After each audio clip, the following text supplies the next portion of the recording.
మంచి చేసే విధంగా వారి విజ్ఞాపనలు తీసుకుని పరిష్కరిస్తే ఎందుకు జగన్మోహన్ రెడ్డి గారి దగ్గరికి ఎంతమంది వచ్చి తమ బాధలు చెప్పుకుంటున్నారు? అంటే మిమ్మల్ని ఎదుర్కొనే శక్తి, మిమ్మల్ని ఎదుర్కోగలిగిన, మిమ్మల్ని నిలదీయగలిగిన కెపాసిటీ ఒక్క జగన్మోహన్ రెడ్డి గారికి మాత్రమే ఉందని ఈ రాష్ట్రంలో ప్రజలకి అర్థమైంది. ఎందుకంటే మిమ్మల్ని ఇంకెవరూ నిలదీయలేరు. బీజేపీ, జనసేన మీ కూటమిలో భాగస్వాములు, కాంగ్రెస్ మీకు రహస్య మిత్రులు. ఇక కమ్యూనిస్టులు అయితే వాళ్ళకి చెప్పక్కర్లే, ఎందుకంటే వాళ్ళకున్న శక్తి మేరకి అప్పుడప్పుడు పోరాటాలు చేస్తున్నారు, అప్పుడప్పుడు మాట్లాడుతున్నారు, కానీ పెద్ద ఎత్తున ఉధృతంగా చేసే పరిస్థితి లేదు. ఇంకెవరయ్యా మిమ్మల్ని నిలదీస్తారంటే ఒక్క జగన్మోహన్ రెడ్డి గారు మాత్రమే. మేము సూటిగా అడుగుతున్నాం.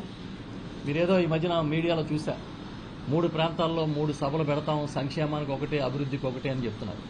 నేను సూటిగా కొన్ని మిమ్మల్ని అడుగుతున్నా, ఈ సభల్లో మేము అడిగే ప్రశ్నలకు మీరు సమాధానం చెప్పగలుగుతారా? మీరు ఇచ్చిన హామీలు నెరవేర్చామని గుండెల మీద చేసుకుని దేవుడి మీద ప్రమాణం చేసి చెబుతారా? మీ సూపర్ 6 తీసుకోండి. మీ సూపర్ 6లో మీరేం చెప్పారు? ఆడబిడ్డ నిధి ఇస్తానని చెప్పారు కదా. పెద్ద పెద్ద అడ్వర్టైజ్మెంట్లు పత్రికల్లో ఇచ్చారు కదా. ప్రతి నెల ఆడబిడ్డ నిధి కింద 18 నుండి 59 సంవత్సరాలు 50 సంవత్సరాలు ఉన్నవారికి ప్రతి నెల 1500 రూపాయలు ఇస్తానని చెప్పారు.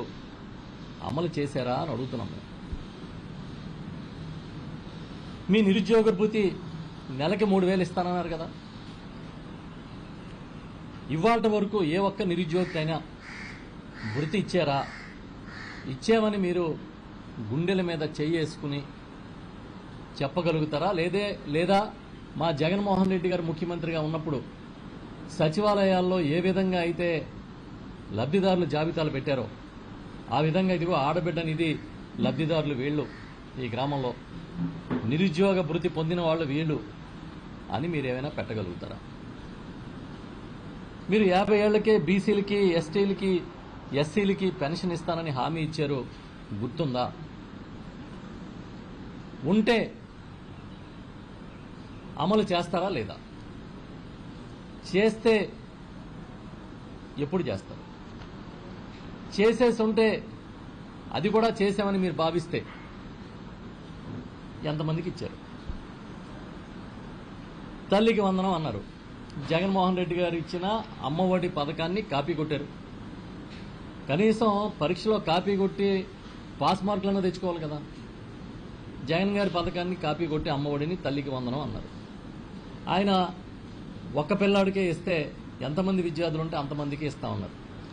మరి అదే నిజమైతే ఇవాళ సుమారు ఇక్కడ ఉన్న విద్యార్థుల కన్నా ఎందుకు విద్యార్థుల సంఖ్య తగ్గింది? మేము అడుగుతున్నాం, చెప్పండి.